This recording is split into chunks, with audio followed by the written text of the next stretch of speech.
ಅದೇ ರೀತಿ ಬೆಂಗಳೂರಿನ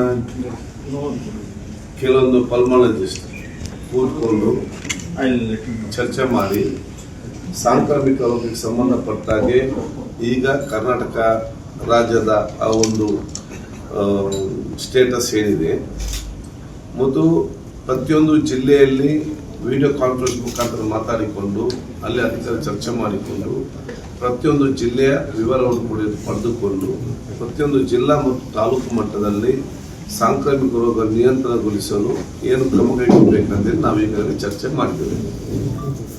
ಒಂದು, ಪ್ರತಿಯೊಂದು ಸೀಸನ್ ಇರ್ತದೆ, ಬೇರೆ ಬೇರೆ ಸೀಸನ್. ಈ ಚಳಿಗಾಲದ ಮತ್ತು ಈ ಒಂದು ಸೀಸನ್, ಮಳೆಗಾಲ ಸೀಸನ್, ಅದು ಸಾಂಕ್ರಾಮಿಕ ರೋಗಗಳ ಸೀಸನ್.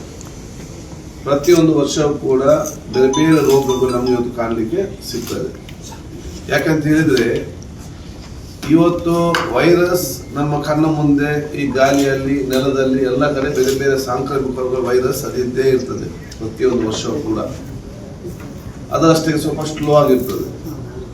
ಈ ಒಂದು ವೆದರ್ಗೆ ಅದು ಸ್ವಲ್ಪ ಹೆಚ್ಚು ಮತ್ತು ಫಾಸ್ಟ್ ಮ್ಯೂಟೇಷನ್ ಆಗುವಂಥದ್ದು, ಸ್ವಲ್ಪ ಜಾಸ್ತಿ ಶಕ್ತಿ ಬರುವಂಥದ್ದು ಅದಕ್ಕೆ ಒಂದು ವೆದರ್. ಈ ಒಂದು ಕಂಡೀಷನ್ನಲ್ಲಿ ಆ ವೈರಸ್ ಏನಾದರೂ ನಮಗೆ ಮನುಷ್ಯರಿಗೆ ಅದನ್ನು ಏನಾದರೂ ಬಂದರೆ, ತಾಗಿದ್ರೆ, ಯಾವ ಮನುಷ್ಯರಲ್ಲಿ ನಮ್ಮ ಇಮ್ಯುನಿಟಿ ಪವರ್ ಕಡಿಮೆ ಇದೆ ಅವರಿಗೆ ಸ್ವಲ್ಪ ಎಫೆಕ್ಟ್ ಆಗುತ್ತದೆ.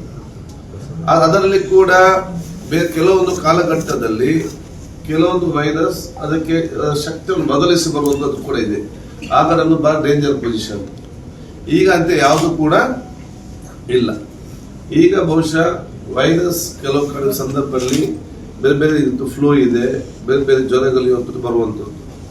ಅದರಲ್ಲಿ H1N1 ಇವತ್ತು ನಮ್ಮ ರಾಜ್ಯದಲ್ಲಿ ಅತ್ಯಂತ ಕಡಿಮೆ ಏನಿದೆ, ಯಾವುದೇ ಒಂದು ಆತಂಕ ಬೇಡ.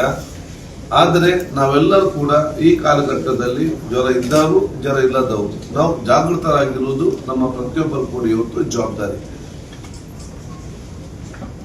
ವೈರಲ್ ಫೀವರ್ ಬರುವುದು ಅದು ಸ್ವಾಭಾವಿಕ.